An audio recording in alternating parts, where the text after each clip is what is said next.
당장 한국을 쫓아내지 않으면 내일 당장 마다가스카르는 지도에서 사라질 것이다. 프랑스와 미국의 서슬퍼런 최후 통첩에 대통령실에는 숨소리조차 들리지 않았습니다. 국가 부도까지 남은 시간 단 48시간, 100년 동안 이 나라의 자원을 빨아먹던 열강들이 이번엔 칼을 들이밀었습니다. 그때였습니다. 대통령실 문을 박차고 들어온 흑투성이 소녀의 손에는 믿을 수 없는 물건이 들려 있었습니다. 우리를 살린 건 프랑스가 아니었어요. 처음부터 한국이었습니다. 그리고 48시간 뒤 마다가스카르 대통령은 세계가 경악할 선택을 했습니다. 미국과 프랑스를 거절하고 한국의 손을 잡은 겁니다. CNN은 긴급 속보를 쏟아냈고 파리는 패닉에 빠졌습니다. 어떻게 이런 일이 가능한가? 서방 언론들이 대서특필한 한국의 위대한 외교 승리, 그날의 숨겨진 내막을 지금 바로 폭로합니다. 솔직히 고백하겠습니다. 저는 처음에 이 극비 보고서가 완벽한 가짜인 줄 알았습니다. 아니면 대한민국 정부가 단체로 미쳐버린 줄 알았죠. 이곳은 마다가스카르 남부에 위치한 암모프 대지입니다. 이 붉은 흙 아래에는 무려 1000만 톤,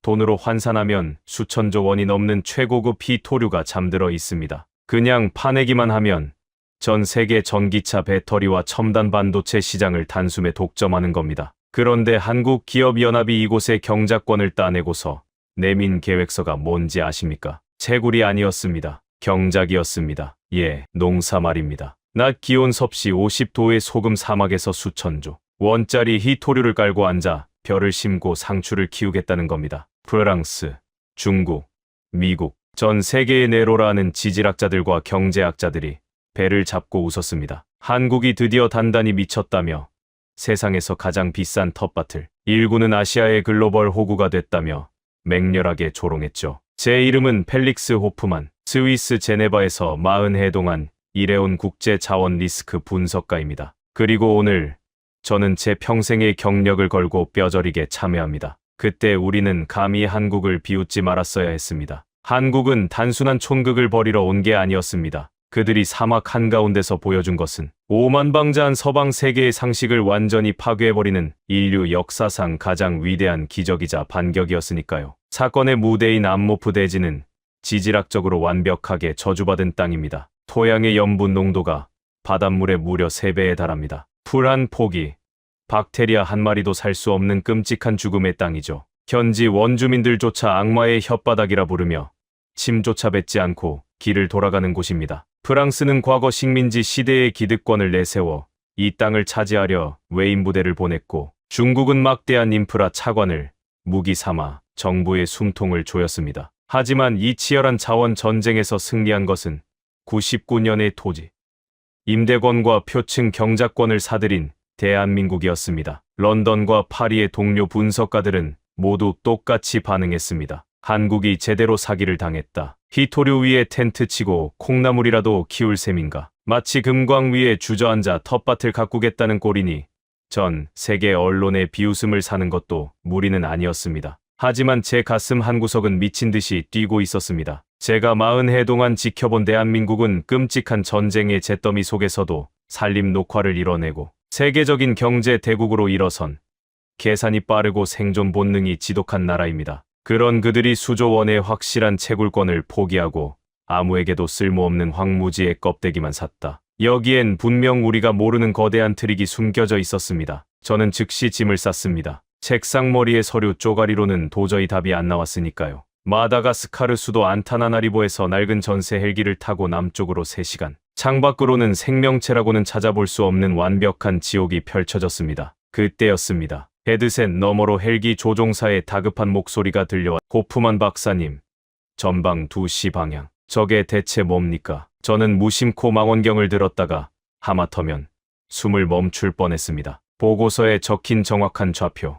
그 섭씨 50도의 붉은 지옥 한가운데에 도저히 말도 안 되는 광경이 펼쳐지고 있었습니다. 그것은 농장도 광산도 아니었습니다. 마치 공상과학 영화에서나 보던 거대한 은색 돔 수백 개가 기하학적인 패턴으로 사막을 뒤덮고 있었습니다. 그리고 그 돔 사이로 비 한 방울 내리지 않는 사막에 강물이 흐르고 있었습니다. 더 충격적인 건 제 손에 들린 계측기였습니다. 암모프 상공에 진입하자마자 방사능도 지열도 아닌 기이한 수치가 미친 듯이 치솟기 시작했습니다. 맙소사, 이게 무슨 수치야? 습도 60%, 지표면 온도 24도, 바깥은 50도가 넘는 열사의 지옥인데 저 은색 돔 구역만 마치 한국의 청명한 가을 날씨처럼 완벽하게 유지되고 있었습니다. 물리적으로 절대 불가능한 일이었습니다. 그 순간 헬기가 기류에 휘말려 크게 휘청거렸습니다. 박사님, 착륙이 어렵습니다. 아래에서 알 수 없는 상승 기류가 너무 강하게 올라옵니다. 마치 땅이 거칠게 숨을 쉬는 것 같습니다. 땅이 숨을 쉰다고요.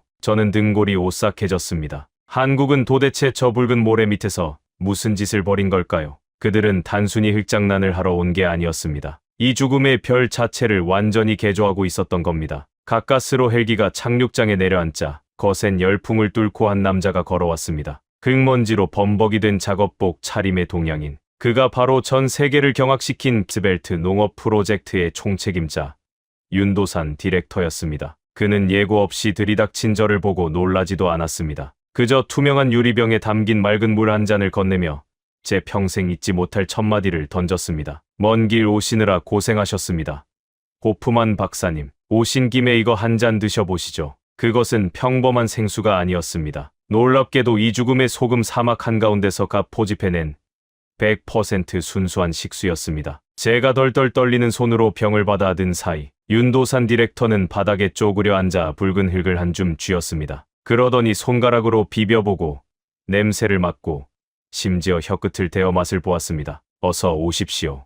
박사님, 흙이 아주 답니다. 염분 농도가 바닷물의 3배인 죽은 땅의 흙이 달다니 미치지 않고서야 도저히 할 수 없는 소리였습니다. 저는 악수를 하는 둥 마는 둥 하고 단도직입적으로 쏴붙였습니다. 윤 디렉터, 농담은 그쯤 합시다. 솔직하게 말해보시죠. 이거 전부 눈속임용 위장막 아닙니까? 수천조 원어치 히토류 채굴 장비는 대체 어디에 숨겼습니까? 저 거대한 돔 안에 숨겨둔 겁니까? 제 날 선 추궁에도 그는 그저 사람 좋은 웃음을 허허 흘릴 뿐이었습니다. 박사님은 참 의심이 많으시군요. 백문이불여일견이라 했습니다. 직접 들어가서 눈으로 확인해 보시죠. 우리가 이 돔 안에 무엇을 숨겨두었는지 말입니다. 그는 저를 이끌고 캠프 중앙에 위치한 가장 거대한 돔으로 향했습니다. 육중한 에어록이 열리고 돔 내부로 들어선 순간 저는 턱이 빠질 듯한 충격을 받고 그 자리에 얼어붙고 말았습니다. 그곳에는 굉음을 내는 거대한 굴착기도 히토류를 캐는 드릴도 없었습니다. 대신 은색으로 빛나는 팔뚝만 한 캡슐 수천 개가 줄과 열을 맞춰 붉은 땅에 촘촘히 박혀 있었습니다. 그리고 캡슐마다 연결된 투명한 튜브를 통해 초록색 액체가 마치 심장 박동처럼 맥박을 치며 땅속으로 쉴 새 없이 주입되고 있었습니다. 천장에는 거대한 척추뼈처럼 생긴 기둥들이 솟아 있었는데 놀랍게도 그 장치는 사막 공기 중에 숨어있는 미세한 수분을 나노 필터로 포집해 완벽한 물방울로 바꾼 뒤 비처럼 뚝뚝 떨어뜨리고 있었습니다. 이게 다 뭡니까? 제 목소리는 형편없이 떨리고 있었습니다. 윤도산 디렉터가 캡슐 하나를 부드럽게 쓰다듬으며 대답했습니다. 특수 배양된 미생물 캡슐입니다. 이 튜브를 타고 들어가는 초록색 액체가 바로 한국에서 공수해 온 극강의 염분분해 미생물이죠. 이 녀석들이 소금을 분해하고 토양에 질소를 고정시켜 생명이 자랄 수 있는 흙으로 바꾸고 있습니다. 그는 바닥의 흙을 쥐어 제 눈앞에 들이밀었습니다. 이 땅은 죽은 게 아닙니다. 호프만 박사님, 단지 잠들어 있을 뿐이죠. 염분이 너무 높아서 스스로 숨을 쉬지 못했던 겁니다. 우리는 지금 이 거대한 대지에 인공호흡을 하고 있는 중입니다. 그의 단호한 목소리가 돔 안을 웅장하게 울렸습니다. 우리는 1000만 톤의 히토류를 파헤쳐 이 땅에 구멍을 뚫으러 온 게 아닙니다. 땅의 체질을 바꾸어 훗날 그 히토류를 캐낼 사람들을 살리러 온 겁니다. 순간 저는 망치로 뒤통수를 세게 얻어맞은 듯한 거대한 깨달음에 휩싸였습니다. 기업이 눈앞의 이윤을 포기하고 생존을 선택했다고요. 수천조 원을 밟고 서서 아프리카 사람들의 밥그릇을 채우겠다고요. 한국인들이 포기한 것은 히토류가 아니었습니다. 그들은 히토류라는 거대한 미끼를 던져두고 강대국들이 상상조차 하지 못한 훨씬 더 거대하고 위대한 것을 낚으려 하고 있었던 것입니다. 그 은색 돔 안에서 벌어지고 있는 일은 단순한 흙장난이 아니었습니다. 그것은 오만한 서방 세계의 자본 논리를 무참히 짓밟고 아프리카 대륙 전체의 지도를, 아니 전 세계 자원 패권의 공식을 완전히 새로 쓰는 대한민국의 진짜 무기였습니다. 그리고 그날 저는 인류가 지구 위에서 무엇을 할 수 있는지에 대한 제 모든 알량한 지식과 믿음을 산산조각 내야만 했습니다. 제 평생을 지배해온 자본주의의 차가운 논리가 붉은 사막 한가운데서 산산조각 나는 순간이었습니다. 은색 돔 안의 공기는 바깥의 지옥 같은 열풍과는 완전히 다른 차원의 것이었습니다. 코끝을 스치는 냄새부터가 달랐습니다. 바깥 세상을 지배하던 비릿한 피 냄새와 소금기 가득한 짠내가 아니었습니다. 그것은 아주 오래전 제가 스위스의 고향 마을에서 비가 내린 뒤에나 맡을 수 있었던 촉촉하고 생명력 넘치는 흙내음이었습니다. 믿을 수가 없군. 정말로 믿을 수가 없어. 저는 홀린 듯이 중얼거리며 돔 내부를 천천히 걸었습니다. 수천 개의 미생물 배양 캡슐이 붉은 대지에 뿌리를 내린 채 묵묵히 일을 하고 있었습니다. 투명한 튜브를 타고 흐르는 초록색 액체는 죽어버린 땅의 정맥에 수혈되는 새로운 피와 같았습니다. 윤도산 디렉터는 그 캡슐 중 하나 옆에 무릎을 꿇고 앉아 조심스럽게 밸브를 조절했습니다. 그의 거칠고 투박한 손등에는 셀 수 없이 많은 상처가 훈장처럼 새겨져 있었습니다. 호프만 박사님, 서방의 지질학자들은 이 땅의 염분 농도가 너무 높아서 완벽하게 죽은 땅이라고 진단했죠. 그들의 말이 맞습니다. 일반적인 방식으로는 이곳에서 풀 한 포기도 키울 수 없습니다. 하지만 한국의 방식은 다릅니다. 우리는 땅을 파헤치기 전에 먼저 땅을 치료합니다. 윤도산 디렉터의 목소리는 돔 안에 우웅거리는 기계음 속에서도 낮고 뚜렷하게 울려 퍼졌습니다. 그는 한국의 국립농업연구소에서 수십 년간 매달려 개발해 낸 극한 환경용 미생물에 대해 설명했습니다. 이 미생물들은 사막의 척박한 토양에 침투하여 독성 염분을 스스로 분해하고 공기 중의 질소를 흡수해 땅속에 고정하는 놀라운 능력을 갖추고 있었습니다. 마치 꽉 막혀 있던 땅의 숨통을 강제로 틔워주는 인공호흡기 같은 역할이었습니다. 그리고 위를 보십시오. 그의 손끝을 따라 고개를 들어 올린 저는 다시 한번 입을 다물 수 없었습니다. 거대한 척추뼈처럼 천장을 가로지르는 은색 기둥들. 그것은 단순한 지지대가 아니었습니다. 마다가스카르 남부의 밤과 낮, 그 극단적인 일교차를 이용해 공기 중에 떠다니는 미세한 수분을 강제로 끌어모으는 최첨단 수분 포집기였습니다. 사막의 메마른 바람이 기둥에 나눠 필터를 통과할 때마다 보이지 않던 수증기가 차가운 금속 표면에 달라붙어 영롱한 물방울로 변하고 있었습니다. 그 물방울들이 모여 비가 내리듯 땅으로 떨어지며 미생물들이 살아갈 수 있는 완벽한 생태계를 조성하고 있었던 것입니다. 이건 단순한 농업 기술이 아닙니다. 윤 디렉터, 당신들은 지금 지구의 생태계를 창조하고 있는 거요. 하지만 왜입니까? 왜 이런 막대한 비용과 기술을 그저 파내기만 하면 수천조 원을 벌어들일 히토류 매장지에 쏟아붓고 있는 겁니까? 런던과 파리의 투자자들은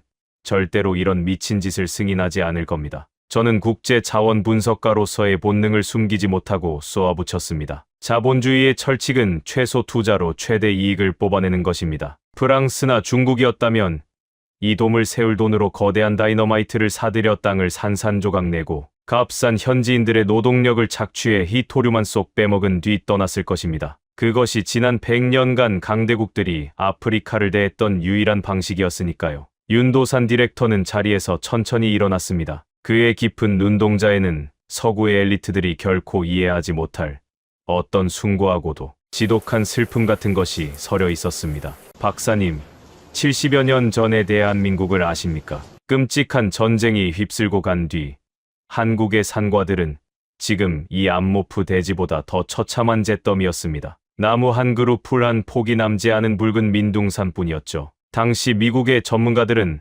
한국이 그 폐허를 복구하는데 최소 100년이 걸릴 것이며 어쩌면 영원히 불가능할지도 모른다고 보고서를 썼습니다. 그는 잠시 숨을 고르더니 다시 말을 이었습니다. 하지만 우리는 해냈습니다. 맨손으로 돌산을 깨고 흙을 퍼나르며 나무를 심었습니다. 배가 고파서 나무 껍질을 벗겨 먹으면서도 내일 심을 씨앗만큼은 절대로 입에 대지 않았습니다. 전 세계가 기적이라고 부르는 대한민국의 산림 녹화는 그렇게 굶주림과 피눈물 속에서 이루어진 겁니다. 우리는 잿더미 속에서 생명을 틔워낸 그 지독한 DNA를 가지고 있습니다. 그의 말이 제 가슴을 묵직하게 짓누르기 시작했습니다. 그것은 단순히 교과서에 나오는 역사가 아니었습니다. 생존을 위해 몸부림쳤던 한 민족의 처절한 서사시가 이국적인 아프리카의 사막 한가운데서 부활하고 있었던 것입니다. 우리는 이곳에 1000만 톤의 히토류를 캐러 온 것이 아닙니다. 히토류를 캐내면 당장은 돈방석에 앉겠죠. 하지만 10년 뒤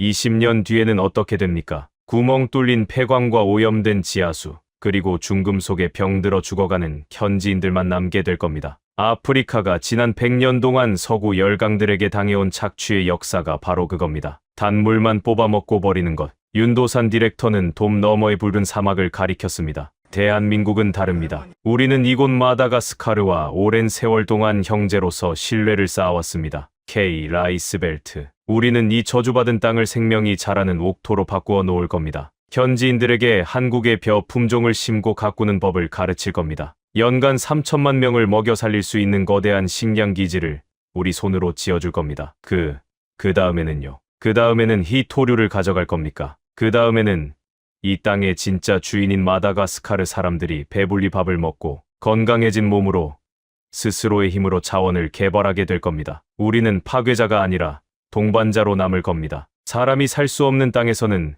그 어떤 숫자리 자원도 아무런 의미가 없으니까요. 기업이 이윤을 포기하고 인간의 존엄을 선택했다. 효율성과 자본 논리만을 따지며 평생을 살아온 제게 그의 말은 전혀 다른 차원의 종교적 신념처럼 들렸습니다. 머리로는 여전히 도저히 납득할 수 없는 몽상가들의 헛소리였지만 제 가슴 속 깊은 곳에서는 무언가 뜨거운 것이 꿈틀거리기 시작했습니다. 하지만 저의 얄팍한 이성은 끝까지 저항하려 했습니다. 아무리 원대한 꿈을 꾸더라도 이 척박한 땅에서 사람을 살리겠다는 것은 오만일 수도 있었습니다. 말은 아주 감동적이군요.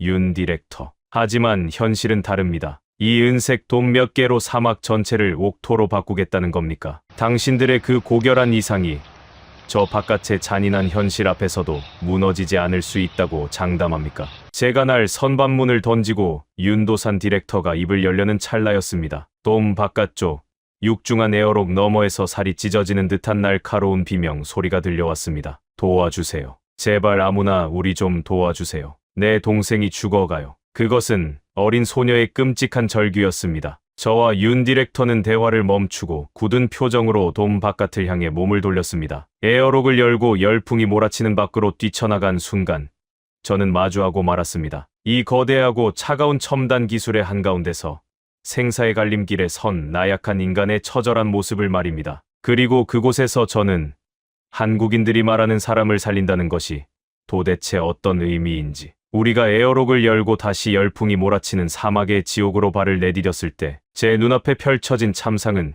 지질학적인 절망보다 훨씬 더 잔혹하고 비극적인 것이었습니다. 장렬하는 아프리카의 태양 아래 뼈만 앙상하게 남은 어린 소년이 붉은 모래 바닥에 쓰러져 격렬한 경련을 일으키고 있었습니다. 그 아이의 가슴은 금방이라도 멎을 듯 가쁘게 오르내렸고 입가에는 하얀 거품이 흉하게 말라붙어 있었습니다. 그리고 그 옆에는 누나로 보이는 깡마른 10대 소녀가 흙투성이가 된 맨발로 동생을 끌어안고 짐승처럼 울부짖고 있었습니다. 그 소녀가 바로 훗날 마다가스카르의 거대한 운명을 바꾸게 될 암모프의 잔 다르크 라소아였습니다. 보통 이런 참혹한 상황을 마주하면 현장에 파견된 서방 선진국 사람들의 반응은 뻔합니다. 주머니를 뒤져 먹다 남은 에너지바나 생수 한 병을 던져주고는 대단히 안타깝다는 표정을 지으며 카메라를 꺼내 사진을 몇 장 찍죠. 그리고 본국의 재단이나 언론사에 구호 물품 전달 완료라는 그럴듯한 보고서를 보냅니다. 저 역시 무의식적으로 주머니 속에 비상용 초콜릿을 찾고 있었습니다. 제 알량한 도덕성이 허락하는 최선은 딱 거기까지였으니까요. 하지만 한국인들의 반응은 저의 위선적인 상식을 완전히 박살내버렸습니다. 의료팀 전원 집합. 코드 블루. 당장 응급 장비 챙겨서 나와. 윤도산 디렉터의 고함이 캠프 전체를 쩌렁쩌렁하게 뒤흔들었습니다. 그의 말이 떨어지기가 무섭게 흙먼지를 일으키며 하얀 가운을 입은 한 여성이 무거운 구급상자를 들고 전력 질주해 왔습니다. 한국 의료봉사팀을 이끄는 강서와 팀장이었습니다. 그녀는 숨을 헐떡이며 도착하자마자 단 1초의 주저함도 없이 섭씨 50도가 넘는 펄펄 끓는 모래바닥에 맨무릎을 꿇었습니다. 의식 확인해. 중증 탈수와 열사병이야. 당장 정맥 주사 준비하고 체온부터 급각으로 낮춰. 서둘러. 그녀의 손놀림은 야전 병원의 최고참 외과 의사처럼 신속하고 한치의 오차도 없었습니다. 흙먼지로 새카맣게 뒤덮인 아이의 가느다란 팔에서 기적처럼 혈관을 찾아내 수액 바늘을 단숨에 꽂아 넣었습니다. 그리고 자신의 수통을 열어 본인이 입고 있던 하얀 가운 소매를 흠뻑 적시더니 흙투성이가 된 아이의 얼굴과 펄펄 끓는 몸을 정성스럽게 닦아내기 시작했습니다. 더러운 진흙이 그녀의 깨끗한 가운과 뺨에 잔뜩 튀었지만 그녀는 전혀 개의치 않고 아이의 호흡에만 집중했습니다. 그 낯설고 두려운 광경을 지켜보던 라소아는 겁에 질려덜덜 떨며 뒷걸음질을 쳤습니다. 난생 처음 보는 이방인들이 자기 동생을 에워싸고 날카로운 바늘과 알 수 없는 도구들을 들이대니 극도의 공포를 느낀 것입니다. 소녀가 패닉에 빠져 비명을 지르려는 찰나 강서와 팀장이 소녀의 극심한 공포를 눈치채고 고개를 들었습니다. 그리고 그녀의 입에서 흘러나온 말에 저는 그만 턱을 떨어뜨리고 말았습니다. 괜찮아. 아가, 무서워하지 마. 우리는 너희를 해치러 온 게 아니야. 동생은 살 수 있어. 내가 약속할게. 그것은 완벽한 현지어, 말라가시어였습니다. 통역기를 거친 기계적인 음성이 아니라 억양은 조금 투박할지언정 온기와 진심이 가득 담긴 사람의 육성이었습니다. 프랑스는 100년 동안 이 땅을 지배하면서도 단 한 번도 현지인들의 언어를 배우려 하지 않았습니다. 명령하고 착취하기 위해 자신들의 언어를 일방적으로 강요했을 뿐이죠. 하지만 한국은 달랐습니다. 수교 이래 오랜 세월 동안 마다가스카르 수도 안타나나리보의 국립대학에 코리아 코너를 세우고 세종학당을 열어 양국의 문화와 언어를 진심으로 교류해왔습니다. 그들은 일방적으로 돈을 뿌리러 온 것만한 구원자가 아니었습니다. 한국인들은 아프리카의 심장 속으로 들어가기 위해 그들의 언어와 문화를 먼저 배우고 존중했던 것입니다. 강서와 팀장의 그 따뜻한 말라가시어 한마디에 라소아의 맹렬했던 떨림이 마법처럼 잦아들었습니다. 한참의 시간이 흐르고 수액이 혈관을 타고 들어가자 기적처럼 소년의 호흡이 안정을 되찾기 시작했습니다. 아이가 힘겹게 눈을 뜨자 강서와 팀장은 진흙투성이인 아이를 자신의 품에 꽉 끌어안았습니다. 저는 그 광경을 지켜보며 깊은 패배감과 동시에 묘한 반발심을 느꼈습니다. 자본주의의 냉혹함을 평생 신봉해 오던 저는 윤도산 디렉터에게 다가가 삐딱하게 물었습니다. 정말 대단한 휴머니즘이군요. 하지만 윤 디렉터, 이게 며칠이나 갈 것 같습니까? 저 아이들은 오늘 기적처럼 살아났지만 모레면 다시 굶주려 쓰러질 겁니다. 밑 빠진 독에 물 붓기란 말입니다. 차라리 당신들의 그 엄청난 자금으로 대형 식량 배급소를 짓는 게 낫지 않습니까? 수천조 원의 희토류를 진짜로 포기할 거라면 말입니다. 제 뾰족한 비아냥거림의 아이를 안고 있던 강서와 팀장이 고개를 돌려 저를 매섭게 쏘아보았습니다. 그녀의 눈빛은 장렬하는 사막의 태양보다 더 뜨겁고 강렬했습니다. 호프만 박사님,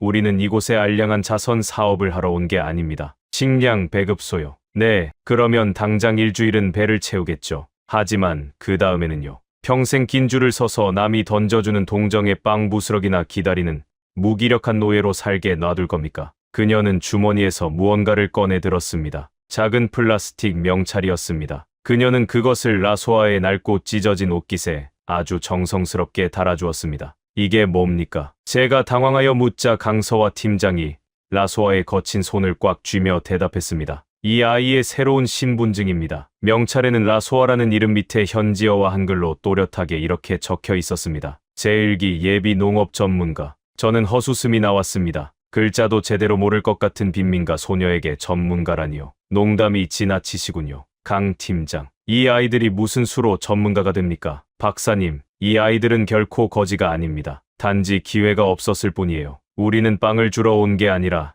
씨앗을 주러 왔습니다. K 라이스벨트의 진정한 목적은 이들에게 스스로 씨앗을 심고 생명을 키우는 법을 가르치는 겁니다. 이 아이는 훗날 동정을 구걸하는 거렁뱅이가 아니라 이 저주받은 붉은 땅을 생명의 옥토로 살려내는 위대한 농부가 될 겁니다. 그게 우리가 이곳에 온 진짜 이유입니다. 그녀의 단호한 선언에 저는 완벽하게 말문이 막혀버렸습니다. 강서와 팀장은 라소아의 눈을 다정하게 맞추며 부드럽게 말했습니다. 라소아, 네가 이제 혼자가 아니야. 그리고 너는 우리에게 아주 중요한 사람이 될 거야. 우리와 함께 이 붉은 땅을 초록색으로 만들어 보지 않을래? 라소아는 자신의 가슴에 달린 명찰을 조심스럽게 만지작거렸습니다. 태어나서 단 한 번도 받아본 적 없는 인간으로서의 존중. 배가 고프니 식량 좀 적선해달라는 비참한 구걸이 아니라 우리와 함께 땀 흘려 일하자는 동등한 파트너로서의 제안이었습니다. 16살 소녀의 커다란 눈망울에서 굵은 눈물이 뚝뚝 떨어져 내렸습니다. 그것은 가난과 절망의 눈물이 아니라 태어나 처음으로 자신의 가치를 온전히 인정받은 벅찬 감동의 눈물이었습니다. 그 순간 저는 온몸에 소름이 돋으며 깨달았습니다. 대한민국이 이 사막에서 하려는 것은 단순한 경제적 원조나 농업 기술 전수가 아니었습니다. 그들은 수백 년간 제국주의의 억압에 짓밟혀 무너져 내린 아프리카인들의 자존감을 다시 세워주고 스스로 일어설 수 있는 인간의 존엄성을 회복시키는 어마어마한 혁명을 진행하고 있었던 것입니다. 점심시간이 되자 캠프 중앙 야외 식당에 거대한 가마솥이 걸렸고 밥 짓는 고소한 냄새가 사막의 건조한 공기를 가득 채웠습니다. 메뉴는 현지인들의 주식인 옥수수죽에 한국 농장에서 갓 수확한 신선한 채소로 매콤하게 버무린 겉절이었습니다. 강서와 팀장이 직접 둥근 국자를 들고 현지 인부들과 라소아 남매에게 넉넉하게 배식을 해주고 있었습니다. 라소아는 식판을 받아들고 조심스럽게 붉은 양념이 묻은 겉절이를 입에 넣었습니다. 처음 맛보는 매운맛에 눈이 휘둥그레졌다가 이내 아삭한 식감과 깊은 감칠맛에 황홀한 미소를 지으며 허겁지겁 수저를 움직였습니다. 주변의 다른 현지인들도 마찬가지였습니다. 밍밍하고 퍽퍽한 옥수수죽과 한국의 매콤한 겉절이는 그야말로 환상의 궁합이었습니다. 맛있니? 그게 바로 한국의 맛이야. 처음엔 맵고 눈물이 쏙 빠질 만큼 힘들지만 끝맛은 아주 달지. 우리가 앞으로 이 땅에서 함께 만들어갈 인생처럼 말이야. 강 팀장의 말에 라소아가 수줍게 웃으며 물었습니다. 선생님, 왜 우리한테 이렇게 잘해주세요? 예전에 프랑스 광산 사람들은 우리가 밥 먹을 때 냄새가 난다며 발길질을 하고 쫓아냈어요. 우리는 평생벌레 취급을 받았는데 강서와 팀장은 라소아의 머리를 따뜻하게 쓰다듬으며 맑게 웃었습니다. 한국에는 식구라는 아주 예쁘고 소중한 말이 있어. 같이 밥을 먹는 입이라는 뜻이야. 피부색이 다르고 언어가 달라도 이렇게 한솥밥을 같이 나누어 먹으면 그때부터는 남이 아니라 평생을 함께하는 든든한 가족이 되는 거야. 라소아, 우리는 이제 식구야. 식구. 같이 밥을 먹는 가족. 라소아는 그 낯설고도 따뜻한 단어를 입속으로 몇 번이고 굴리며 조용히 되뇌었습니다. 착취와 조롱의 대상이 아닌 함께 마주 앉아 밥을 먹는 존귀한 가족. 그 진심 어린 말 한마디가 수백 년간 굳게 닫혀있던 아프리카인들의 마음의 빗장을 완전히 열어젖히는 역사적인 순간이었습니다. 그날 붉은 사막의 식당에서는 모두가 식구라는 이름으로 하나 되어 가장 눈부신 웃음꽃을 피웠습니다. 그리고 바로 그 평화로운 오후, 저는 라소아와 함께 식판을 내려놓기도 전에 허리춤의 위성 단말기가 미친 듯이 울리는 소리를 들었습니다. 자연은 인간의 따뜻한 감상 따위는 비웃기라도 하듯 그 누구도 예상치 못한 끔찍한 파멸의 그림자를 이 붉은 대지 위로 거침없이 몰고 오고 있었습니다. 제네바 본부에서 걸려온 초긴급 연락이었습니다. 고프만 박사, 내 말 들립니까? 당장 거기서 빠져나와야 합니다. 지금 첨단 기상 위성 사진에 끔찍한 재앙이 찍혔습니다. 동료의 목소리는 공포에 질려 사시나무 떨리듯 떨리고 있었습니다. 무슨 일입니까? 진정하고 똑바로 말해 보십시오.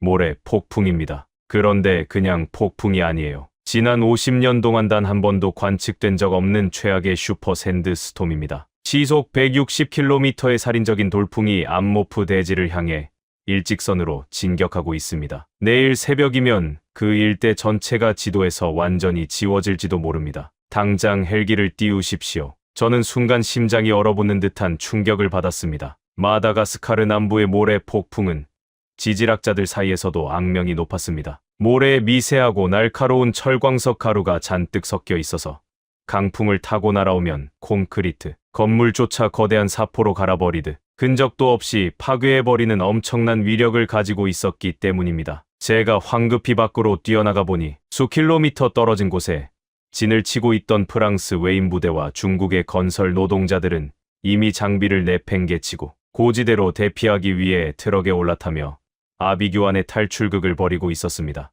그들은 살기 위해 도망치고 있었습니다. 저는 숨을 헐떡이며 윤도산 디렉터가 있는 상황실로 뛰어들어갔습니다. 윤 디렉터, 비상입니다. 당장 모든 인력을 철수시켜야 합니다. 10시간 뒤면 이곳은 완벽한 생지옥이 됩니다. 당신들이 그토록 자랑하던 저 은색돔이고 나발이고 몽땅 산산조각이 날 거라고요. 그런데 상황실 모니터 앞에 서 있던 윤도산 디렉터의 반응은 제 상식을 또 한 번 무참히 부수어 버렸습니다. 그는 대피 명령을 내리기는커녕 모니터에 표시된 거대한 붉은 폭풍의 경로를 바라보며 묘한 환희에 찬 미소를 짓고 있었습니다. 드디어 오는군요. 위성 예보보다 조금 늦었습니다. 뭐라고요? 기다렸다고요. 다 죽게 생겼는데 지금 제정신으로 하는 소리입니까? 제가 핏대를 세우며 소리치자 윤 디렉터가 천천히 고개를 돌려 저를 똑바로 바라보며 말했습니다. 호프만 박사님, 우리는 절대로 도망가지 않습니다. 아니,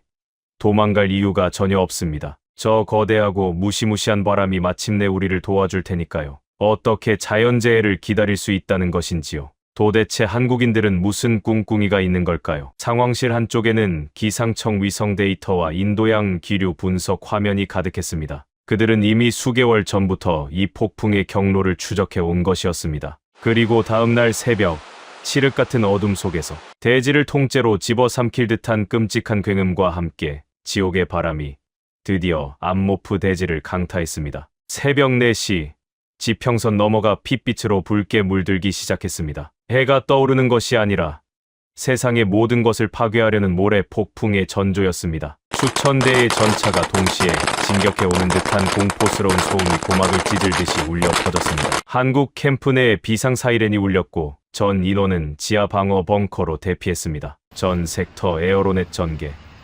각도 45도, 장력 최대 유지, 에어로넷 전개합니다. 벙커 안 상황실에서 오퍼레이터의 외침이 울려 퍼졌습니다. 저는 외부 감시 카메라 모니터를 통해 그 끔찍한 재앙의 순간을 숨죽여 지켜보았습니다. 프랑스 진지의 강철 통신탑이 엿가락처럼 처참하게 휘어지고 중국 팀의 거대한 컨테이너 박스가 종이장처럼 구겨져 하늘로 날아가는 충격적인 모습이 화면에 고스란히 잡혔습니다. 저는 한국의 돔 역시 흔적도 없이 박살이 날 것이라 확신하며 눈을 질끈 감았습니다. 하지만 5분, 10분이 지나도 붕괴하는 파열음은 들리지 않았습니다. 대신 기묘한 소리가 벙커 안으로 스며들기 시작했습니다. 그것은 바람이 무언가를 때려 부수는 소리가 아니라 바람이 무언가에 부드럽게 걸러지는 듯한 기이한 마찰음이었습니다. 조심스럽게 눈을 뜨고 모니터를 확인한 저는 벌어진 입을 다물 수 없었습니다. 한국 팀이 설치한 그 은색 돔과 구조물들은 폭풍에 맞서 뻣뻣하게 버티고 있는 것이 아니었습니다. 마치 거센 파도를 타는 유연한 서퍼처럼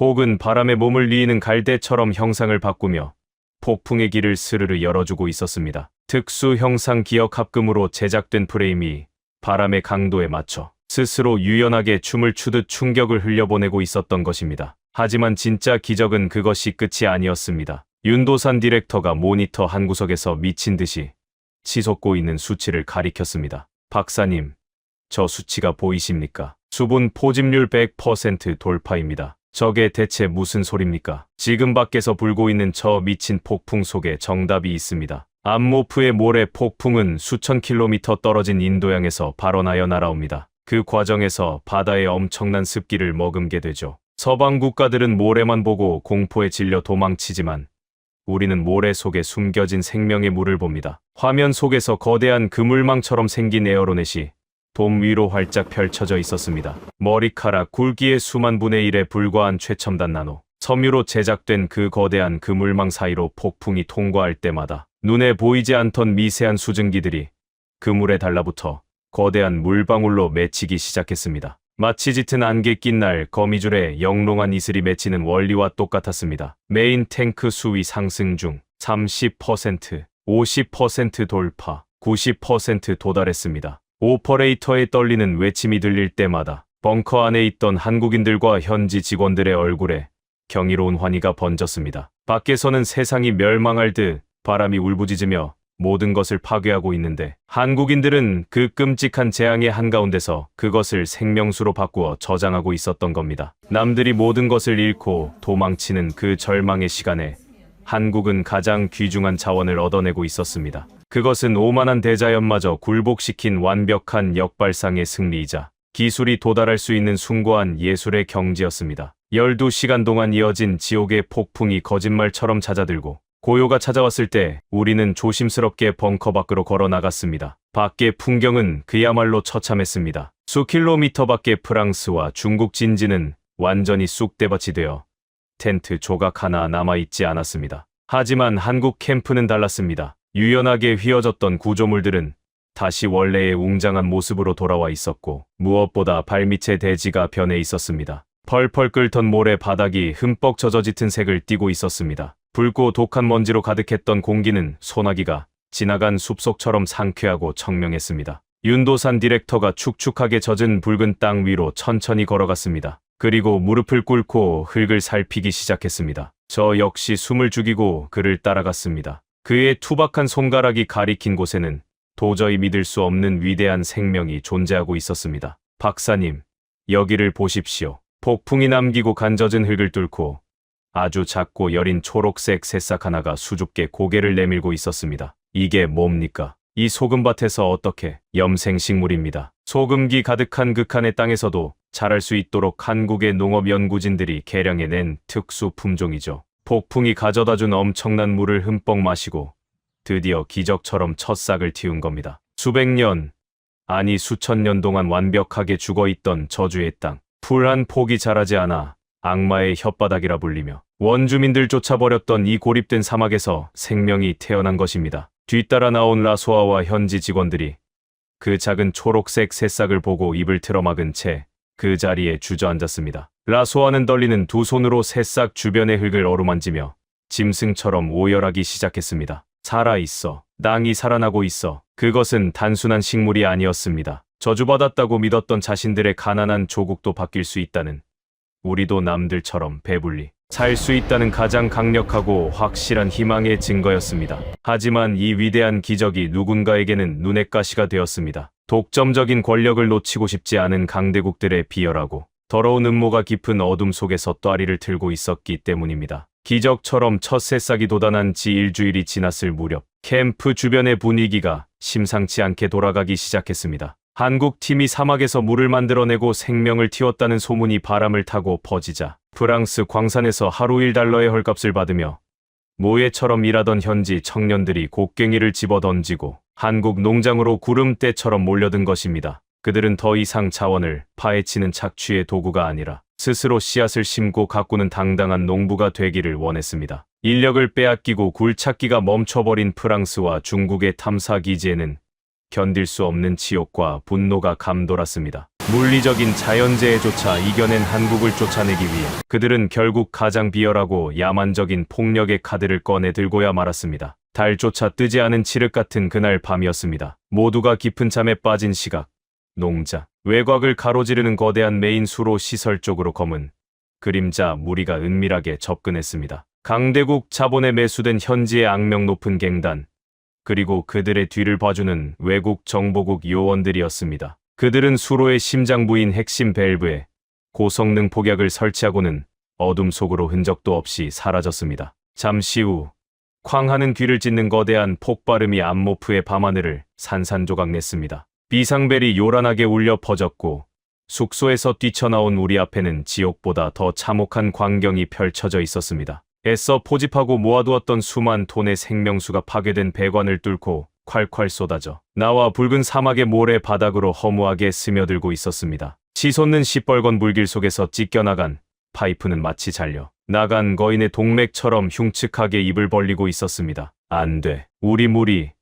우리가 만든 물이 다 사라지고 있어. 라소아가 머리를 감싸 쥐고 절규했습니다. 현지 직원들은 그 자리에 주저앉아 넋을 잃었습니다. 그들의 눈동자에는 다시 짙은 패배감과 절망이 드리워지고 있었습니다. 역시 안 되는 거였어. 프랑스와 중국이 우리를 가만둘 리 없어. 우리는 평생 그들의 노예로 살아야 해. 다음 날 아침, 요란한 사이렌 소리와 함께 지역 경찰서장이 무장한 부하들을 대동하고 흙먼지를 일으키며 나타났습니다. 그는 이미 갱단에게 두둑한 뇌물을 받고 범죄를 눈감아주기로 미략이 되어 있는 부패한 자였습니다. 그는 불에 탄 수로를 대충 훑어보더니 노골적으로 비열한 웃음을 흘렸습니다. 아이고, 이거 참 유감이군요. 테러라니. 디렉터, 범인은 우리가 천천히 수배해 볼 테니 너무 상심 마시오. 물론 수사비가 두둑하게 지원된다면 조금 더 빨리 잡을 수도 있겠지만 말이오. 그리고 복구 장비가 필요하면 프랑스 회사 쪽에 연락을 넣어줄 수도 있소. 그는 이 절망적인 상황을 철저히 즐기고 있었습니다. 한국이 겁을 먹고 막대한 돈을 상납하거나 아니면 제풀에 지쳐 짐을 싸서 도망치기를 바라고 있었죠. 강대국들이 짠 완벽한 시나리오대로였습니다. 저는 속으로 탄식했습니다. 이제 끝이구나. 어떤 기업도 이런 야만적인 테러와 부패한 정부의 협박 속에서 막대한 돈을 쏟아붓는 사업을 지속할 수는 없어. 한국도 결국 백기를 들고 말 거야. 그런데 그때였습니다. 불타버린 자네를 묵묵히 응시하던 윤도산 디렉터가 천천히 돌아서더니 확성기 마이크를 거머쥐었습니다. 경찰은 필요 없습니다. 당장 돌아가 주십시오. 윤 디렉터의 얼음장 같은 목소리에 거들먹거리던 경찰서장의 눈썹이 꿈틀했습니다. 뭐라고요? 지금 제정신이요. 폭탄 테러를 당했는데 경찰이 필요 없다니. 당신들끼리 알아서 하겠다는 거요. 네, 우리끼리 해결합니다. 당신들이 수사비 타령을 하며 시간을 끄는 동안 우리가 심어놓은 소중한 작물들은 사막의 열기에 다 말라 죽습니다. 우리는 범인을 잡으려는 게 아닙니다. 당장 생명의 물기를 다시 잡으려는 겁니다. 윤 디렉터는 부패한 경찰서장을 철저히 무시한 채 등을 돌리고 웅성거리며 모여든 수천 명의 현지 주민들을 똑바로 바라보았습니다. 그들 중에는 어젯밤 돈을 받고 폭탄을 설치한 뒤 호기심과 죄책감에 얼굴을 숨기고 현장을 기웃거리는 갱단원들도 분명 섞여 있었을 것입니다. 저는 윤 디렉터가 이 자들을 향해 화를 내거나 윽박지르며 범인을 색출하겠다고 분노를 터뜨릴 줄 알았습니다. 하지만 마이크를 쥔 그의 목소리는 분노 대신 묵직하고도 슬픈 진심이 담겨 있었습니다. 여러분, 제발 눈을 뜨고 똑바로 보십시오. 지금 저기서 불타고 부서진 것은 한국 기업의 자산이 아닙니다. 바로 여러분 스스로의 것입니다. 군중들의 웅성거림이 순간 멎었습니다. 저 수로를 통해 흐르는 물로 누가 벼를 키우고 농사를 짓습니까?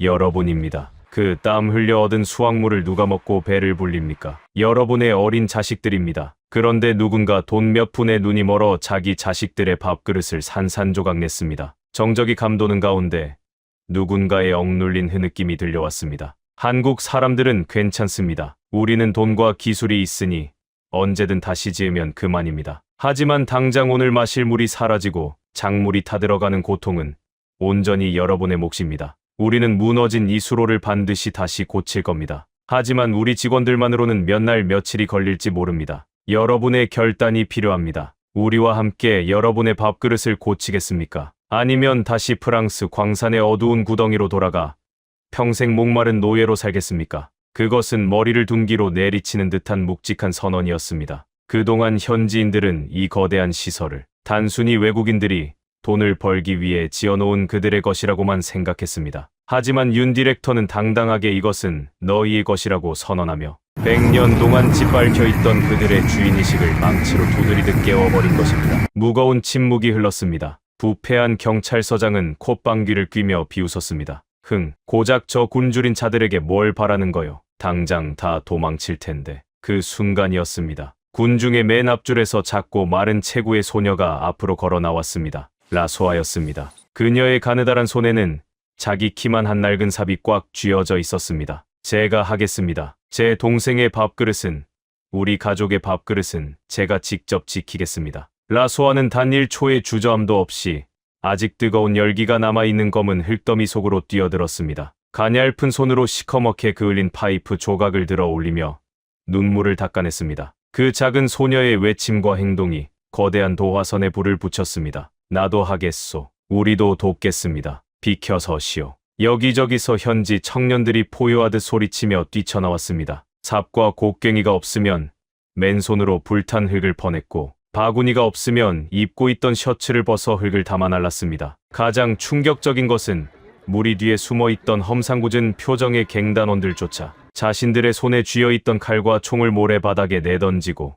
굴러다니는 거대한 렌치를 집어들고 복구 작업에 뛰어들었다는 사실입니다. 윤 디렉터의 진심 어린 일침이 돈에 팔려 조국을 배신했던 그들의 심장 깊은 곳에 참을 수 없는 부끄러움을 불러일으킨 것입니다. 수천 명의 인파가 개미떼처럼 달라붙자 인간의 힘이라고는 믿기지 않는 엄청난 기적이 일어났습니다. 굴착기를 동원해도 사흘은 좋게 걸릴 복구 작업이 거대한 사람의 물결 속에서 단 하루 만에 순식간에 진행되었습니다. 땀과 검은 흙범벅이 된 그들의 얼굴에는 더 이상 강대국에 짓눌린 패배감이나 두려움이 존재하지 않았습니다. 내 것을 내 손으로 직접 지켜낸다는 숭고한 자부심만이 찬란하게 빛나고 있었습니다. 마침내 해가 붉게 저물 무렵 끊어졌던 메인 파이프가 다시 하나로 이어졌습니다. 윤 디렉터가 메인 밸브를 힘껏 열어젖히자 거대한 파열음과 함께 맑고 시원한 생명수가 다시 수로를 타고 힘차게 흐르기 시작했습니다. 와... 수천 명이 뿜어내는 함성이 붉은 사막의 하늘을 찢을듯이 뒤흔들었습니다. 사람들은 피부색을 넘어 서로를 뜨겁게 껴안고 기쁨의 눈물을 흘리며 춤을 추었습니다.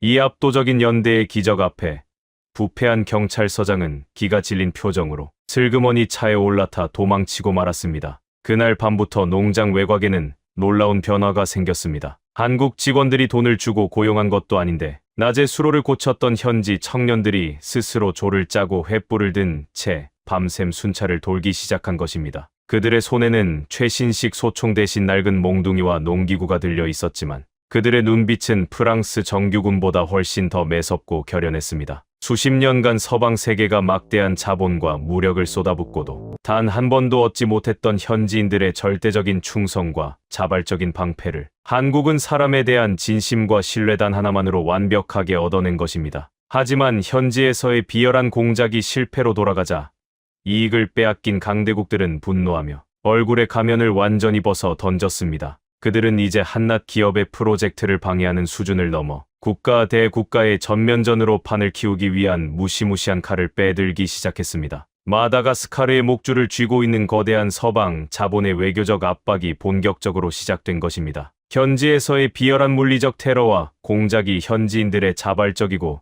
뜨거운 연대 앞에 무참히 실패로 돌아가자 이익을 빼앗기고 자존심에 치명상을 입은 강대국들은 결국 얼굴에 위선적인 가면을 완전히 벗어 던졌습니다. 그들은 이제 한낱 기업의 프로젝트를 방해하는 치졸한 수준을 넘어 국가 대 국가의 전면전으로 판을 키우기 위한 무시무시한 칼을 빼들기 시작했습니다. 마다가스카르의 목줄을 쥐고 있는 거대한 서방 자본의 야만적인 외교적 압박이 본격적으로 막을 올린 것입니다. 제가 제네바의 정보망을 통해 입수한 첩보에 따르면 프랑스와 미국의 거물급 대사들이 마다가스카르 대통령궁의 육중한 문을 발로 차듯 열고 들어갔다고 합니다. 그들은 외교적 수사나 예의 따위는 안중에도 없었습니다. 대통령의 집무실 책상 위에 천문학적인 액수가 적힌 국가부채 상환 청구서를 집어던지며 당장 내일까지 한국기업연합과의 암모프, 대지 임대 계약을 전면 백지화하지 않으면 마다가스카르라는 국가 자체를 완벽하게 부도 처리해버리겠다고 노골적으로 협박했습니다. 프랑스 대사는 심지어 인도양에 주둔 중인 자국의 무장함대와 기갑사단의 무력 시위까지 운운하며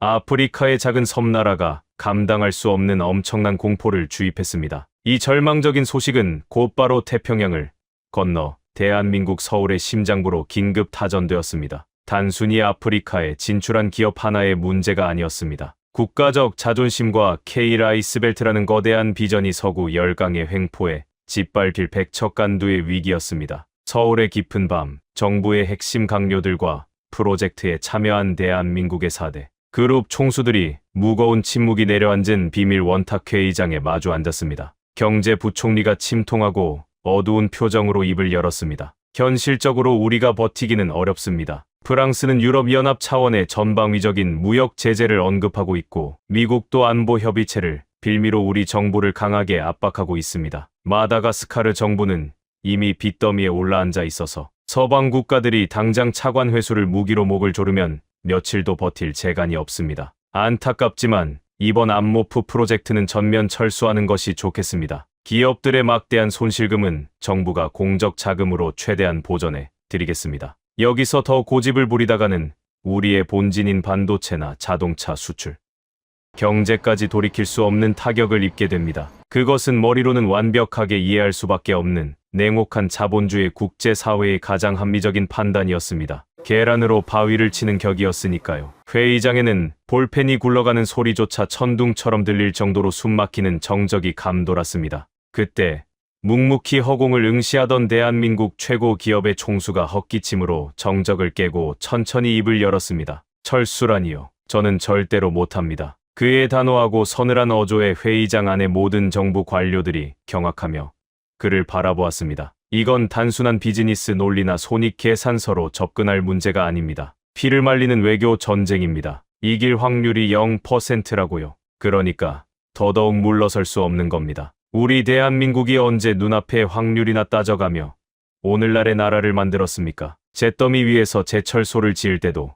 기술 하나 없이 반도체 시장에 뛰어들었을 때도 우리의 성공 확률은 완벽한 0%였습니다. 우리가 지금 아프리카 사막 구석에서 돈 몇 푼 벌어보자고 그 고생을 하고 있는 줄 아십니까? 이건 자존심의 문제입니다. 대한민국 사람들이 피땀 흘려 사막에 심어 놓은 그 위대한 생명의 희망을 서구 열강이 윽박지른다고 우리 손으로 직접 뽑아버리고 도망치란 말입니까? 저는 제 모든 것을 걸고서라도 절대로 못합니다. 그의 불같은 사자 후에 회의장의 공기가 뜨겁게 달아오르기 시작했습니다. 옆에 앉아있던 다른 그룹의 총수 역시 안경을 고쳤으며 묵직하게 말을 이었습니다. 전적으로 동감합니다. 아프리카는 인류의 마지막 남은 거대한 시장이자 기회의 땅입니다. 여기서 강대국들의 협박에 겁을 먹고 밀려나면 대한민국의 경제 영토는 영원히 좁아질 수밖에 없습니다. 프랑스가 치졸하게 돈과 빚으로 압박한다면 우리는 그들이 상상조차 할 수 없는 훨씬 더 거대하고 압도적인 비전으로 그들의 길을 꺾어버려야 합니다.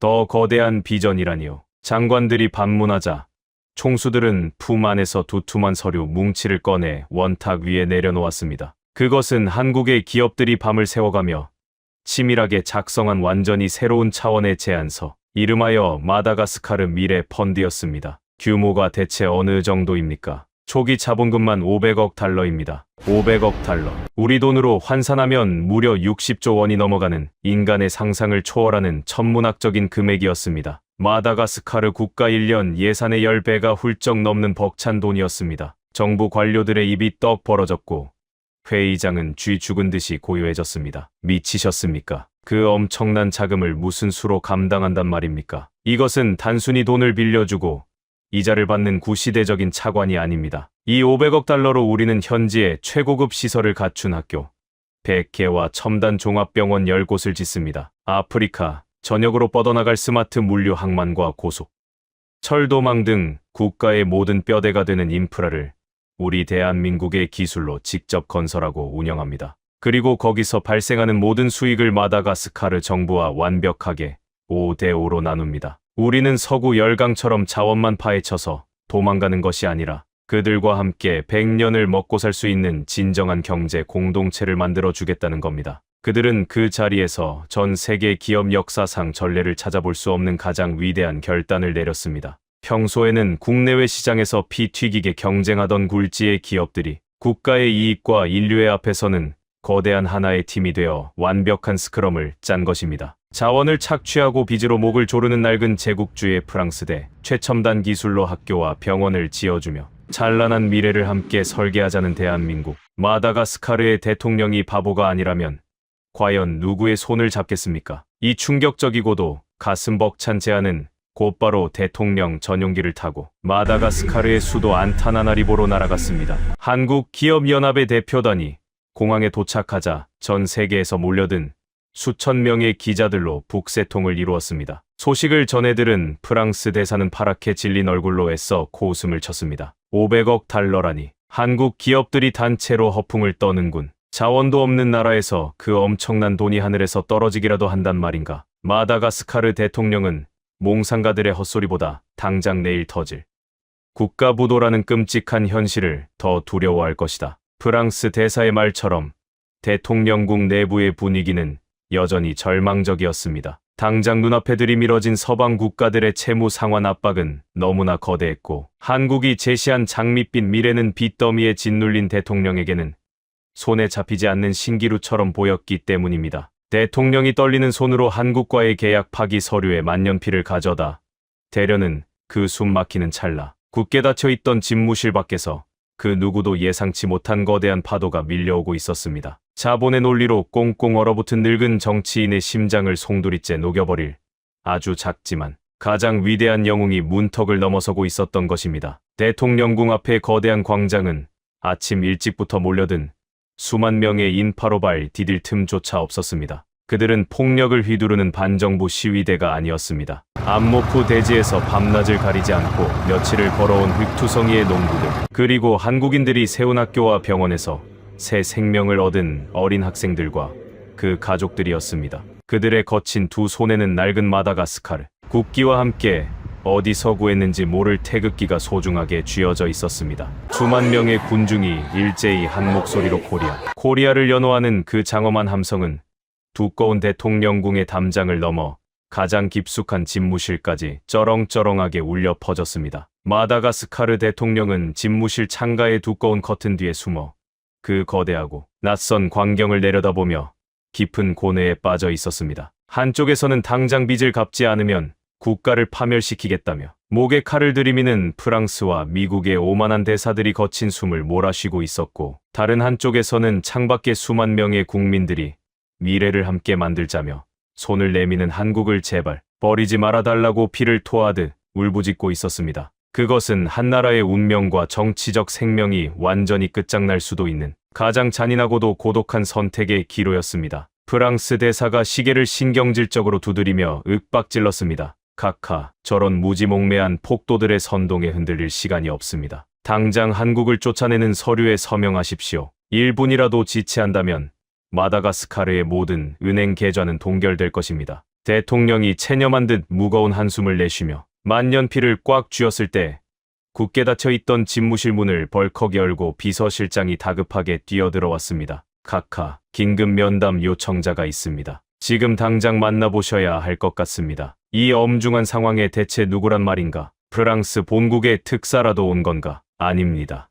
카카, 암모프 대지에서 올라온 어린 소녀입니다. 창밖의 수만 명을 대표하는 국민 자격으로 카카께 목숨을 걸고 꼭 드려야 할 말씀이 있다고 합니다. 프랑스 대사가 어처구니 없다는 듯 핏대를 세우며 소리쳤습니다. 미쳤습니까? 사막의 빈민가 소녀가 감히 어느 안전이라고 고개를 들이민단 말이오. 당장 끌어내시오. 하지만 창밖의 거센 함성의 마음이 흔들리던 대통령은 조용히 손을 들어 프랑스 대사의 입을 막았습니다. 그 소녀를 당장 이 안으로 들여보내게. 잠시 후 웅장한 금박 장식과 최고급 마호가니 가구들로 꾸며진 화려한 집무실 안으로 흙먼지가 잔뜩 묻은 낡은 작업복 차림의 소녀가 당당한 걸음으로 들어섰습니다. 그녀의 낡은 신발에는 암모프의 붉은 흙이 아직 묻어 있었고, 깡마른 가슴에는 예비 농업 전문가라고 적힌 조그만 플라스틱 명찰이 자랑스럽게 빛나고 있었습니다. 바로 죽어가던 동생을 살려낸 강서와 팀장과의 약속을 지키기 위해 달려온 사막의 잔다르크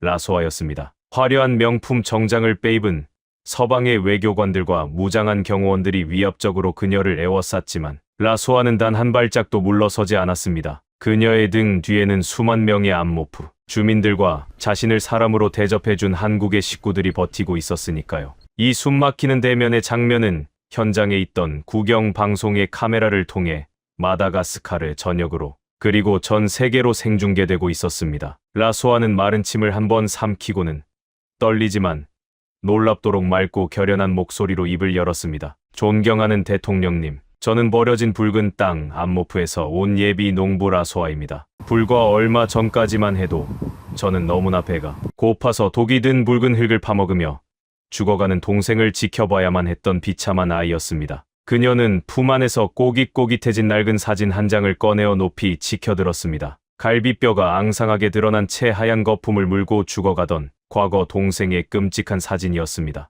집무실 안에는 찬 물을 끼얹은 듯한 무거운 정적이 흘렀습니다. 대통령님, 저기 서 있는 프랑스 사람들은 오랜 세월 동안 우리 땅의 심장을 파헤쳤습니다. 그들이 탐욕스럽게 가져간 것은 수조 원짜리 반짝이는 보석이었고, 그들이 우리에게 남겨준 것은 병들어 구멍난 폐와 무덤뿐이었습니다. 그들에게 우리는 같은 인간이 아니라 그저 말하는 채굴 도구, 벌레만도 못한 노예에 불과했습니다. 라소아의 맑은 목소리가 분노와 서름으로 조금씩 커지기 시작했습니다. 프랑스 대사의 얼굴이 촉감으로 불그락푸르락 달아올랐습니다. 하지만 한국 사람들은 완전히 달랐습니다. 그들은 우리에게 먹다 남은 빵 부스러기를 던져주는 대신 스스로 씨앗을 심고 생명을 가꾸는 법을 가르쳐 주었습니다. 거대한 모래 폭풍이 몰아치고 갱단이 수로를 파괴했을 때도 그들은 도망치지 않고 우리와 함께 흙을 퍼날랐습니다. 그녀는 또 다른 사진 한 장을 꺼냈습니다. 그것은 눈부시게 푸른 채소밭을 배경으로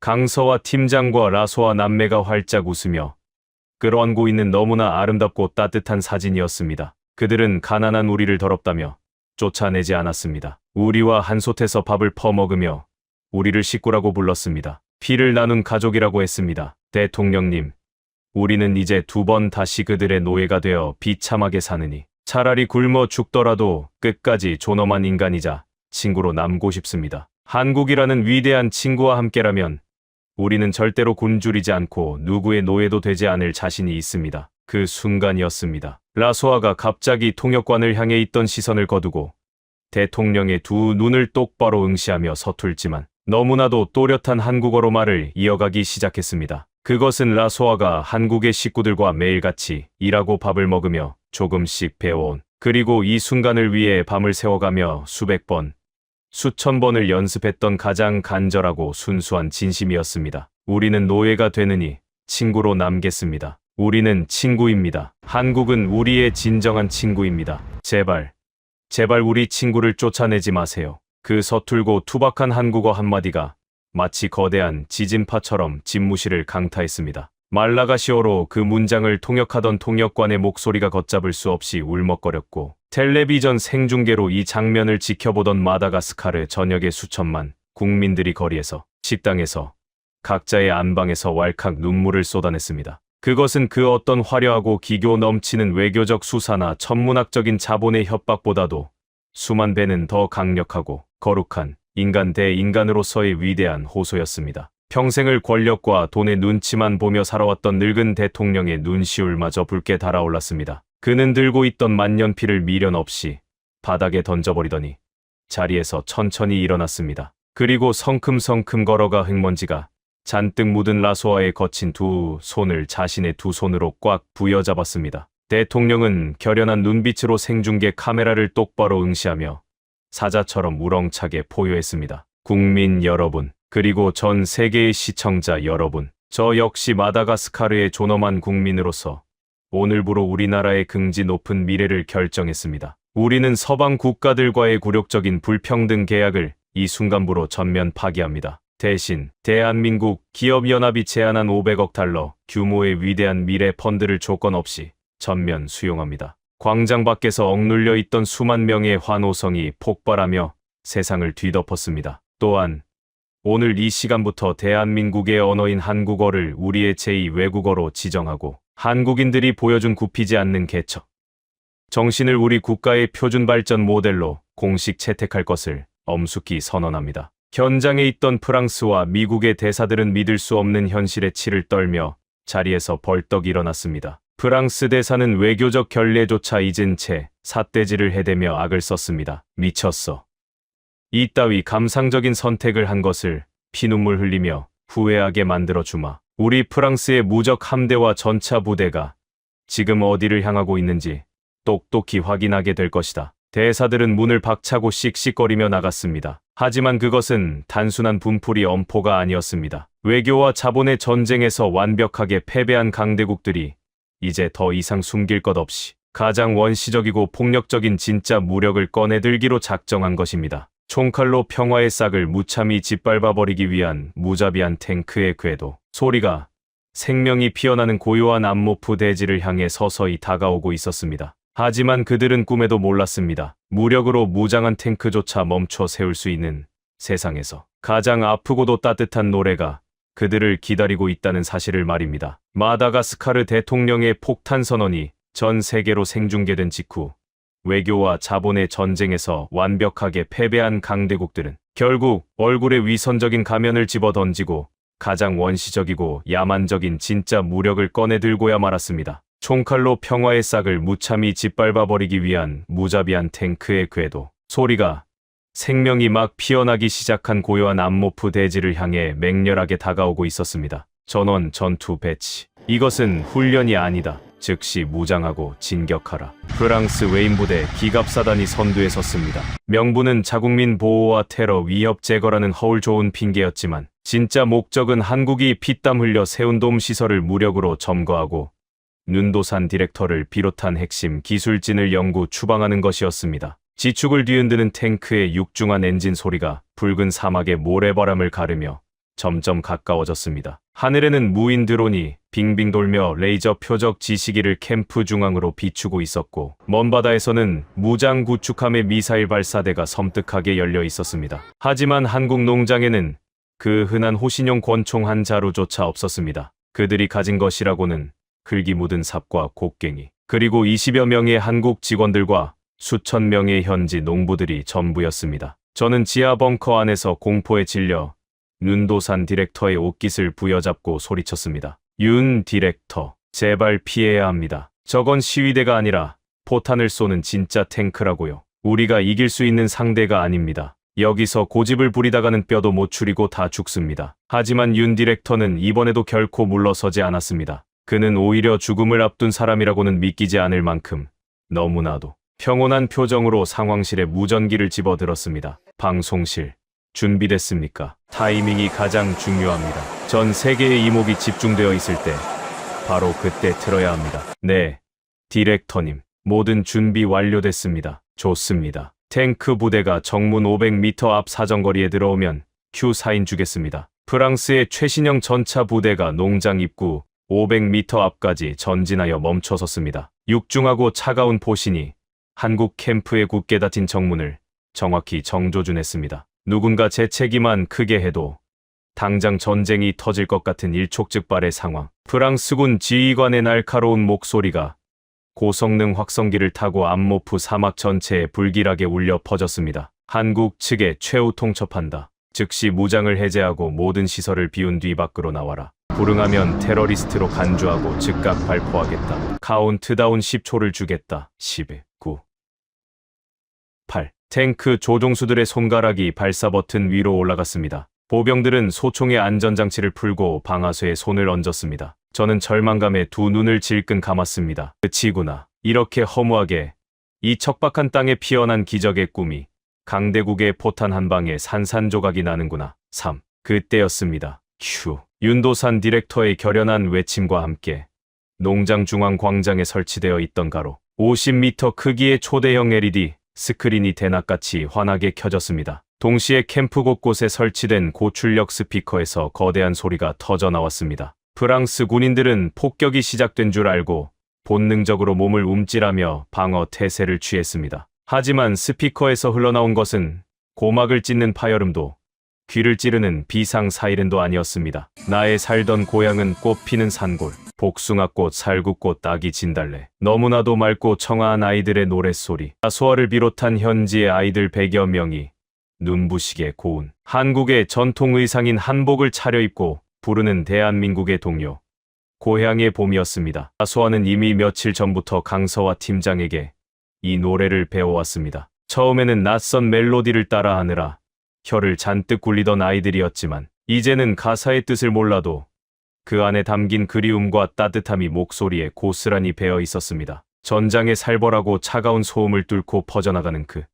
순수하고 애절한 멜로디에 지축을 울리던 탱크의 엔진 소리가 순식간에 묻혀버렸습니다. 그리고 대형 스크린에는 드론으로 촬영한 암모프 대지의 현재 모습이 장엄한 파노라마로 펼쳐지고 있었습니다. 황량하고 끔찍했던 붉은 사막은 온데간데 없고 끝도 없이 펼쳐진 푸른 밀밭이 바람에 물결치고 있었습니다. 탐스럽게 열린 붉은 토마토와 아이 얼굴만 한 거대한 옥수수, 새로 지어진 학교 운동장에서 해맑게 웃으며 뛰어노는 흑인 아이들, 그리고 그 옆에서 구슬땀을 흘리며 어깨를 동무하고 함께 밭을 일구는 한국인과 현지인들의 벅찬 모습. 그것은 지옥이라 불리던 땅에 대한민국이 만들어낸 천국의 풍경이었습니다. 굳게 닫혀있던 농장의 정문이 천천히 열렸습니다. 색동저고리를 입은 100명의 흑인 아이들이 노래를 부르며 줄을 지어 걸어 나왔습니다. 그들의 손에는 돌멩이나 화염병 대신 자신들의 땀으로 직접 키워낸 신선한 토마토와 옥수수가 가득 담긴 과일 바구니가 들려 있었습니다. 아이들은 겁도 없이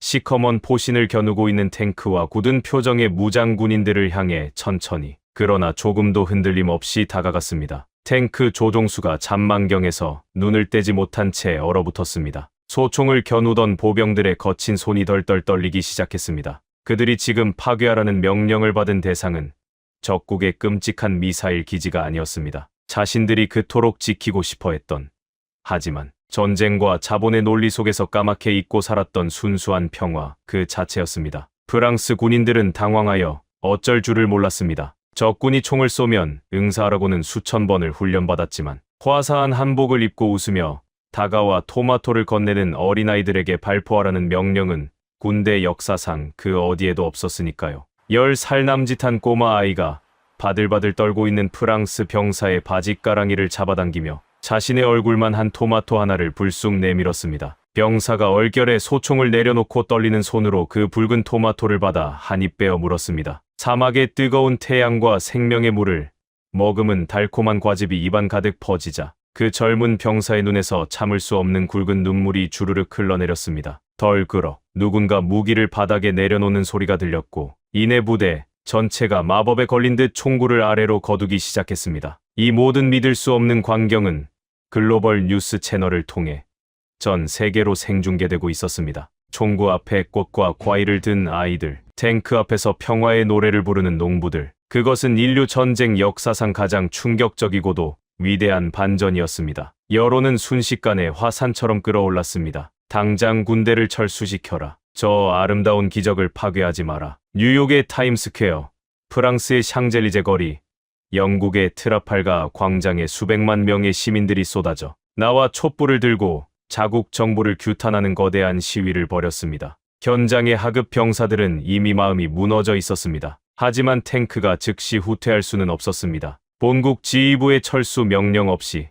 전진을 멈춘 지휘관은 군법회의에 회부될 것이었으니까요. 총구는 내려갔지만 탱크는 그 자리에 멈춰선 채 팽팽한 대치가 계속되었습니다. 만약 그곳에서 단 한 발의 총알이라도 발사되었다면 그 발포를 명령한 국가는 영원히 인류의 적으로 역사에 기록될 것이 분명했으니까요. 결국 48시간의 피말리는 대치 끝에 프랑스군 지휘관의 무전기에서 본부에 다급한 철수 명령이 떨어졌습니다. 지휘관은 깊은 한숨을 내쉬며 헬멧을 벗어 바닥에 내동댕이 쳤습니다. 하지만 그 역시 뼛속 깊이 알고 있었습니다. 자신들이 이 싸움에서 완벽하게 참패했다는 것을요. 대한민국은 총알 한 방 쏘지 않고 미사일 한 발 날리지 않고 세계 최강의 군대를 무릎 꿇렸습니다. 따뜻한 문화와 굴복하지 않는 진심, 그리고 생명이라는 인류 역사상 가장 강력하고 숭고한 무기로 말입니다. 육중한 탱크들이 포신을 돌려 꽁무니를 빼며 사막 너머로 사라지자 암모프 대지에는 우레와 같은 함성과 환호가 터져 나왔습니다. 대한민국 만세, 마다가스카르 만세,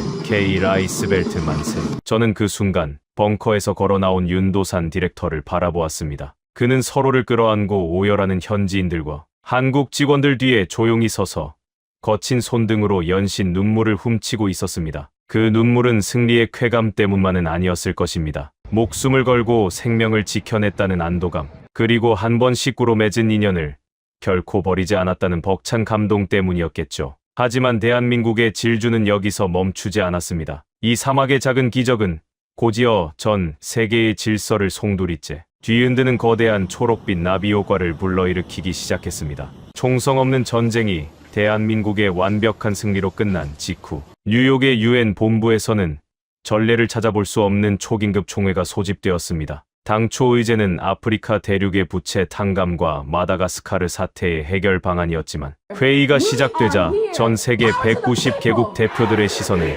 오직 단 한 곳만을 향해 있었습니다. 바로 연단에 오르는 한 명의 작은 소녀, 라소아였습니다. 그녀는 더 이상 흙투성이 작업복을 입고 맨발로 사막을 뛰어다니던 빈민가 소녀가 아니었습니다. 단정하고 기품 있는 정장 차림으로 마다가스카르 청년 대표이자 대한민국이 함께 키워낸 희망의 증거로서 그 엄숙한 세계의 중심에 당당히 섰습니다. 그녀의 맑고 깊은 눈망울은 암모프의 붉은 흙처럼 뜨겁게 타오르고 있었습니다. 존경하는 각국 대표 여러분, 그리고 이 자리에 계신 자랑스러운 대한민국 대표단 여러분, 라소아의 또렷한 목소리가 거대한 유엔 회의장에 울려 퍼졌습니다. 수많은 강대국들이 우리 땅 아래 묻힌 희토류를 탐냈습니다. 그들은 우리에게 푼돈을 쥐어줄 테니 조상 대대로 물려받은 땅을 내놓으라고 협박했습니다. 하지만 우리는 목숨을 걸고 거절했습니다. 왜냐고요? 그들이 던져주는 돈은 결국 부패한 권력자들의 주머니로 들어가거나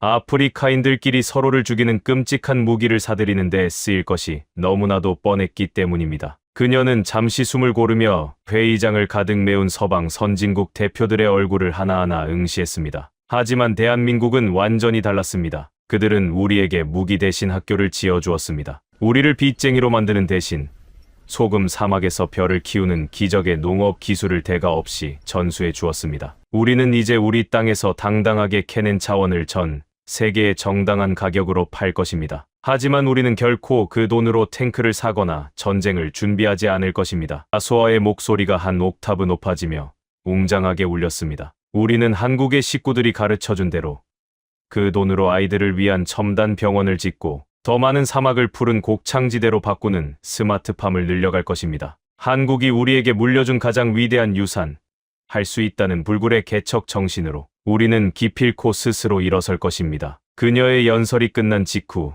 190개국의 대표들이 숨을 죽인 회의장에는 약 1분간의 무거운 정적이 흘렀습니다. 그리고 정중앙 앞자리에 앉아있던 대한민국 대사가 천천히 자리에서 일어나 힘찬 박수를 치기 시작했습니다. 그 박수 소리를 신호탄으로 마다가스카르 대사가 일어났고, 이어서 아프리카 연합 소속의 모든 국가 대표들이 벌떡 일어나 환호했습니다. 순식간에 회의장 전체가 떠나갈 듯한 우레와 같은 기립박수의 물결로 완전히 뒤덮였습니다. 서구 열강의 대표들마저 부끄러움에 고개를 숙인 채 그 위대한 행렬에 동참할 수밖에 없었습니다. 그 자리에서 중대한 결정이 만장일치로 통과되었습니다. 유엔과 세계은행 총재가 공동 성명을 발표하며 한국 기업연합이 주도하는 아프리카 미래 펀드를 공식 승인하고 유엔 차원에서 1,000억 달러의 추가 지원을 약속한 것입니다. 판세는 완벽하게 뒤집혔습니다. 그동안 서구 열강들의 채무 협박에 숨죽이고 눈치만 보던 아프리카의 수많은 국가들이 앞다투어 대한민국을 향해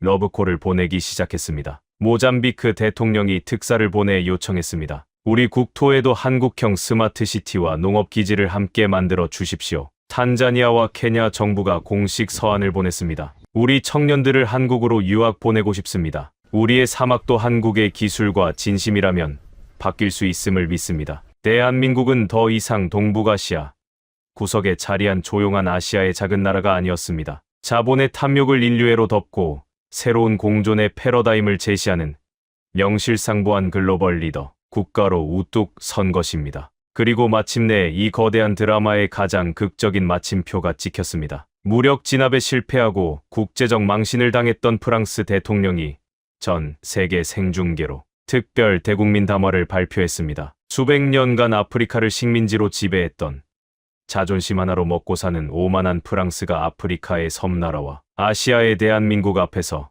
고개를 숙인 것입니다. 프랑스 정부는 지난 역사 동안 자행해온 제국주의적 과오를 이 자리에서 깊이 반성합니다. 우리는 오늘부로 마다가스카르에서의 모든 기득권과 부채 채권을 내려놓겠습니다. 프랑스 대통령은 잠시 입술을 깨물더니 역사에 남을 마지막 선언을 뱉어냈습니다. 우리는 이제 대한민국의 방식을 경건한 마음으로 배우겠습니다. 한국과 마다가스카르가 사막 한가운데서 보여준 그 위대한 파트너십이야말로 인류가 다 함께 나아가야 할 유일한 미래이기 때문입니다. 그것은 수백 년간 세계를 지배해온 낡은 제국주의 시대의 완전한 종말을 고하는 장엄한 조종이자 공존과 상생이라는 빛나는 새로운 시대가 대한민국에 의해 열렸음을 알리는 신호탄이었습니다. 저는 그 담화 방송을 지켜보며 온몸에 소름이 돋는 전율을 느꼈습니다. 총칼로 세상을 지배하고 억압하던 시대가 완전히 저물고 사람의 마음과 헌신으로 세상을 움직이는 진정한 문명의 시대가 도래한 것입니다. 여러분,